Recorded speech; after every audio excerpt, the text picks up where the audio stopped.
please keep in mind please keep in your thoughts and prayers those affected in Las Vegas today.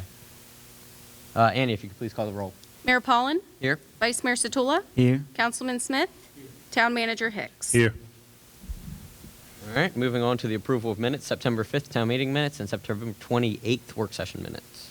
Mr. Mayor, I move that we accept the minutes as presented. I second that. All in favor, signify by saying aye. Aye. Opposed? All right, minutes are approved. Moving on to reports of officers, board, and committee. First, the permits report. Building use and occupancy sign permits issued during the month of September 2017. Building permits, September 21st, Francis Afecho, 44 Mattingly Avenue for an addition. There were no use and occupancy permits, no temporary use and occupancy permits, no demolition permits, no grading permits, no sign permits, and no temporary sign permits. All right, thank you. Moving on, finance report, Ginger. September 2017 finance report. Beginning cash balance, $389,985.74. Total revenues, $82,100.36. Total expenditures, $228,759.60, with an ending cash balance of $243,326.50. Total investments, $1,032,500.79. Any questions? Moving on to town manager report, code enforcement, and planning commission reports. Town Manager's Report, September 2017. Boardwalk. State has approved the funding from a 50-50 match to an 80-20 match, which means the state will contribute $3.3 million to the project. The town will be taking over the DHCD grant as it relates to the properties outside the base gate. The work will be completed this month. Online bill pay. End-to-end testing has begun and is complete. We have a go-live date of October the 9th. Village Green restrooms. The NEPA documentation is almost complete. This needs to be completed before the project can be advertised. Work to begin spring 2018. Code Enforcement Report, September 2017. The town issued 25 notices of violations during the month of September. 2 property maintenance, 4 vehicle, 6 rental license violations, 9 grass and weed violations, 1 rubbish and garbage, 2 work performed without a permit, and 1 premises identification violation. The town also performed 5 rental inspections during the month. Planning Commission Report, September 2017. The Planning Commission reviewed a concept plan for development on 7th Street and discussed the land use chapter of the comprehensive plan.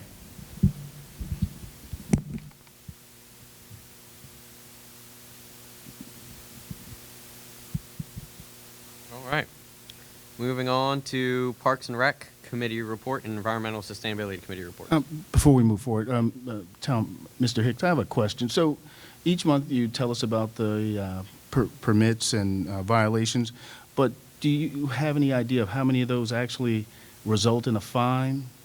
Because generally they're just warnings. Okay.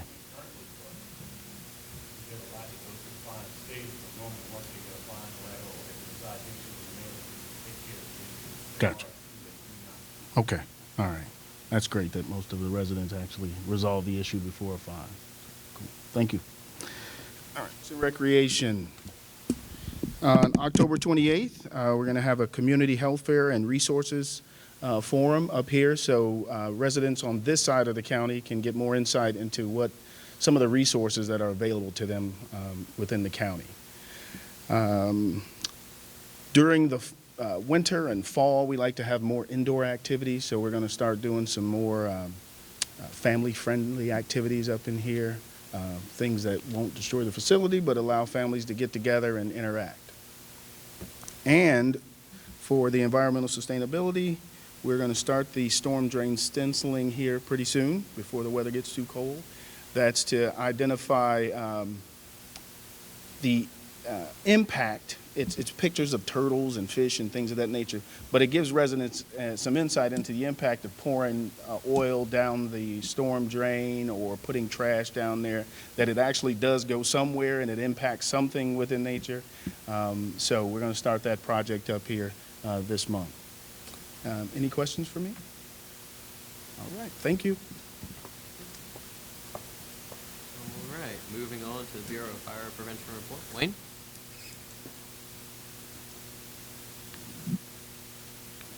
Good evening, ladies and gentlemen. Jeff is conducting a class tonight, so he's tardy or absent again, filling in for him. A little report, September was fairly busy. We had 20 fire responses, 10 in the town and 10 mutual aid in the surrounding communities. Our ambulance was pretty busy. We had 42 responses, or 43 responses, so that's like double what we usually run. In our training for the past month, we had 120 hours of training hours, drills, and instruction. And also, October is a pretty busy month for us. Fire Prevention Week is October 8th to the 14th. And on the 14th, Saturday, we'll have our open house from 10 till 2 at the fire station. And we'll have a lot of displays. The fire apparatus will be out for the kids to check out. We'll have fire prevention and safety, and I believe the police will be there, the Charles County Sheriff's Office represented. And we'll have a display tables just like the one over there. When you check that out before you leave tonight, we've got a lot of fire prevention and fire safety stuff over there. So it's going to be a busy month. Of course, we also have to watch out for Halloween, kids walking down the street. I know we have a big event up here, but there's still the kids going door to door, so you got to watch out for their safety.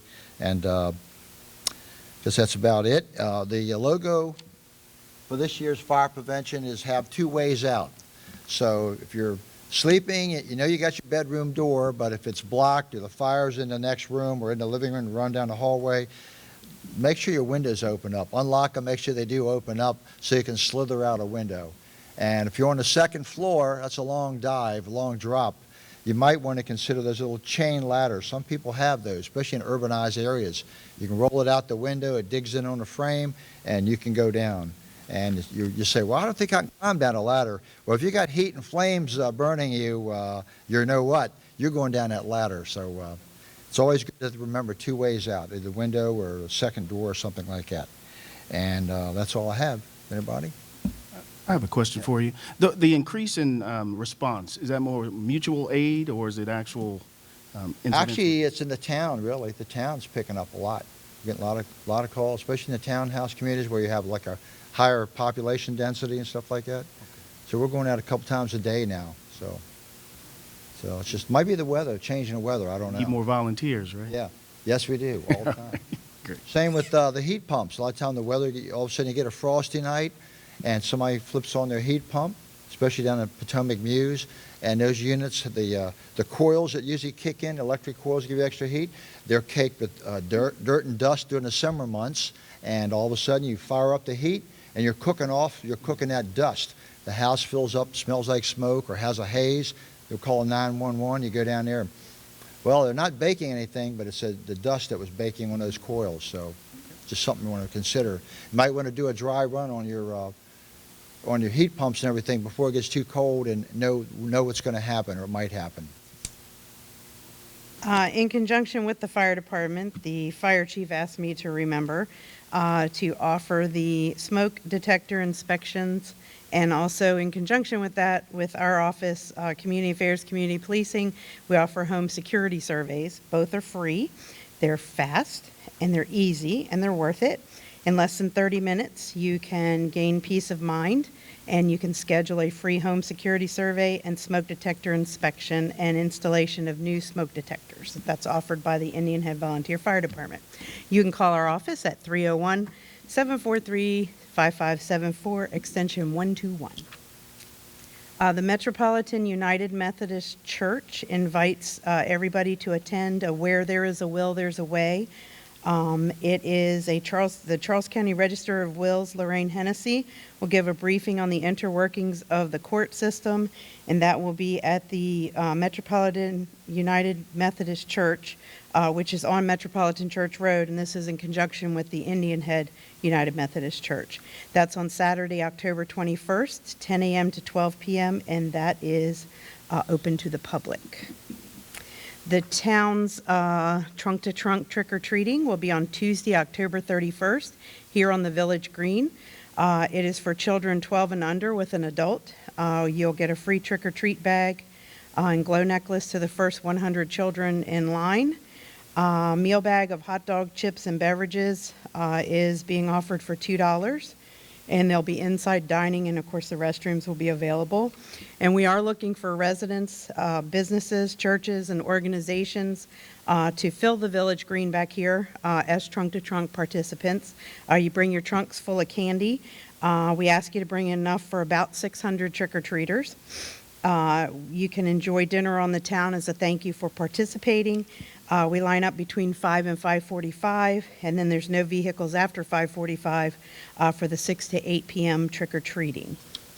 And you didn't mention, Councilman, about the Harvest Festival and the Fall in Love with Indian Head event that I believe is in conjunction with your health forum on October 28th. I saw a sign down at the...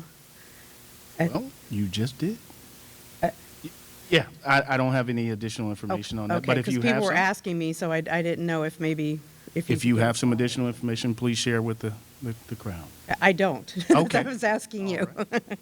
All Okay, and then on Saturday, November 4th, from 9 a.m. to 2 p.m. here inside the Village Green Pavilion will be the second annual Christmas Craft Fair, which is a joint venture between the Indian Head Volunteer Fire Department, Auxiliary, the ladies was dropped, and the Town of Indian Head's Community Activities Committee.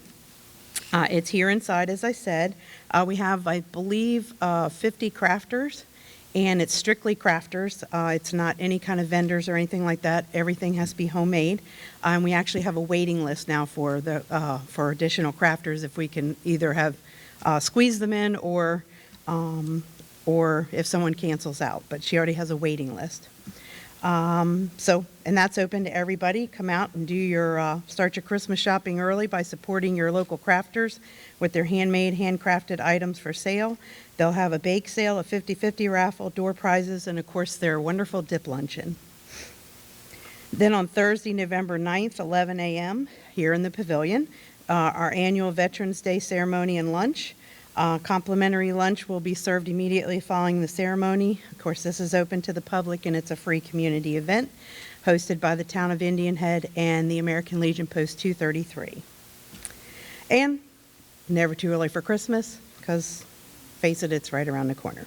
Our annual tree lighting program is on Tuesday, December 5th at 7 o'clock here in the building, which of course features the wonderful choruses and bands of Indian Head Elementary, General Smallwood, and Henry E. Lackey students. Of course, Santa comes in on the fire truck, thanks to Indian Head Elementary. Indian Head Volunteer Fire Department, again, open to everybody, free admission. Then we have our annual Holiday Festival and Craft Fair on Tuesday, December 12th from 6 to 9 here inside the building. Again, free community event. The Painter family running antique trains display, photos with Santa, live entertainment. So far we have the Indian Head Dance Company performing, and we're looking for other local performers. We have some children activities, homemade refreshments, hot apple cider, of course our gingerbread contest, gingerbread house contest, and admission is $1, all ages, and the donations and proceeds collected are given to the NETS, which is Neighbors Eager to Serve, program that concentrates on the needs of the individuals and families on the western side of the county. Our 23rd annual gingerbread house making classes are scheduled for Friday, December the 8th and Sunday, December the 10th. Anybody, children 5 and older, are invited, and you can start registering now if you want to. And then we have our annual community dinner and memorial ribbon ceremony on Saturday, December 16th, which we co-host with the Indian Head United Methodist Church. It's a free community dinner open to the public. If you'd like to place orders for memorial ribbons, that is not a requirement to come to the community dinner. And the ribbon deadline is in December, and that's all back on the flyer back there. Also back on the table we have a little emergency preparedness guide if you'd like to take one of those, because we are still in hurricane season. And I pulled something off of the Charles County Health Department website today for everyday prevention actions that can help fight germs like the flu. So I put those on the back counter as well. Any questions? Yes, ma'am. Yes? Oh, I'm sorry.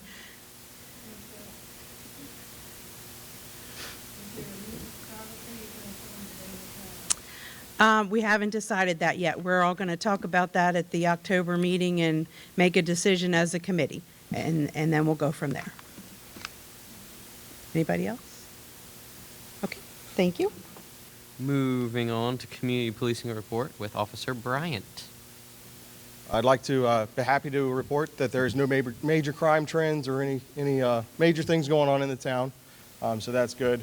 I do want to focus a little bit on some of this Halloween safety.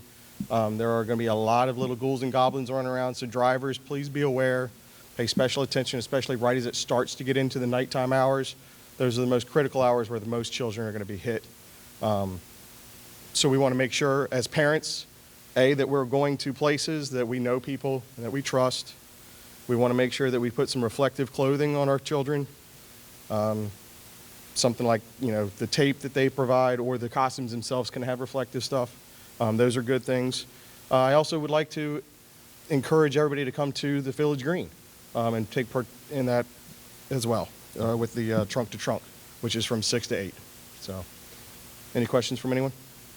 Officer Brian, I have a Yes. On the weekends, generally is when it occurs. We have some very large dogs that are not on the leash. And do you have any insight into the best way to deal with, because you don't want it to turn into a confrontation, right? Especially when they're at parks or things of that nature. And you ask the person, can you put your dog on a leash? And they refuse to. Do you have any thoughts on how we should handle a situation Charles like that? County does have leash laws for all animals when they're outside in the public like that. On their own property, they're not required to have, but it is a requirement. You can call the sheriff's office. If an animal control officer is available, they would be the ones to respond for that. You can also lodge a complaint with animal control, and they can check up on it the next week, have a conversation, explain the rules and regulations to whomever the animal is that way. But we can come out and intervene as well if need be. Okay. All right. Thank you. Very well. Moving on, we have no briefings, no presentations, recognitions, no resolutions, no ordinances, no petitions, no unfinished business, no new business, and an announcement of upcoming meetings. Village Green Flea Market will continue through October 28th, right here at the Village Green. Friday Night Lights Basketball, Friday, October 6th, 7 p.m. Indian Head Elementary School outdoor basketball courts. The 12th Annual Breast Cancer and Fitness Walk will be Saturday, October 7th, 8:30 a.m. to 1 p.m. at the Village Green Pavilion and Trail. Community Activities Committee will meet Tuesday, October 10th, 7 p.m. at the Village Green Pavilion. Indian Head Volunteer Fire Department and Rescue Squad Annual Fire Prevention and Open House will be Saturday, October 14th, 10 a.m. to 2 p.m. at the Indian Head Firehouse. Planning Commission and Town Council joint meeting will be Wednesday, October 18th, 7 p.m. at the Village Green Pavilion. Town Council work session will be Wednesday, October 25th, 3:30 p.m. at Town Hall. Parks and Rec and Environmental Sustainability Committees will meet October 25th, 7 p.m. and 7:30 p.m. Following. Truck to Trunk trick-or-treating will be Tuesday, October 31st, 6 to 8 p.m., Village Green Park. And the next town meeting will be Monday, November 6th, 7:30 p.m. at the Village Green Pavilion. A little note onto that, Lackey's Homecoming will also be Friday, October 6th at 7 p.m. If Lackey wins, I'm pieing the mayor for the plate in the face. So, yeah, for real, it's real. Yes. Yes, Ginger gave that earlier.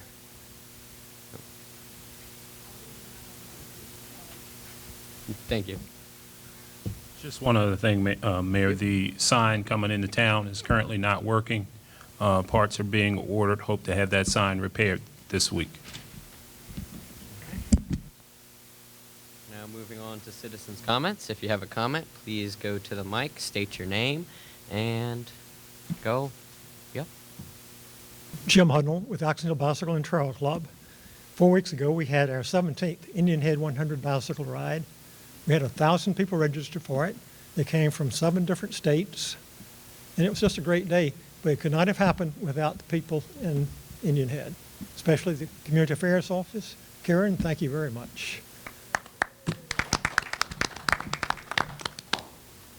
Also, we had good help from people at St. James, so we featured St. James on the T-shirt. Shows cyclists on 210 as they were leaving the village green going down 210 past St. James Church.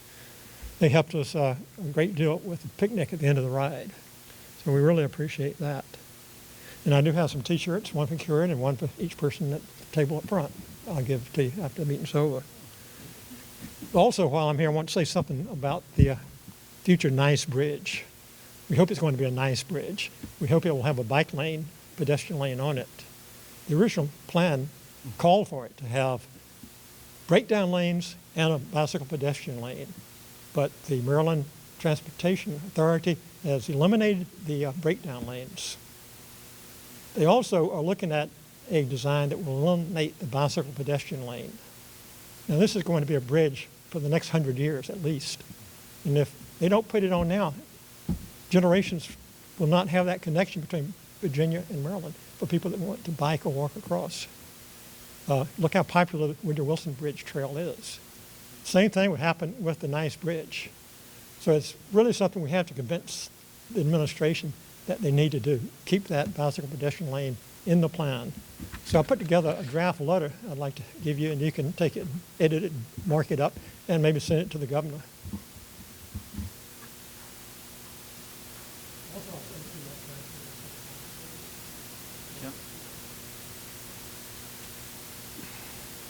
So I urge everybody that would like to see that bicycle pedestrian lane be on the bridge, let the governor know, because I think he'll make the final decision.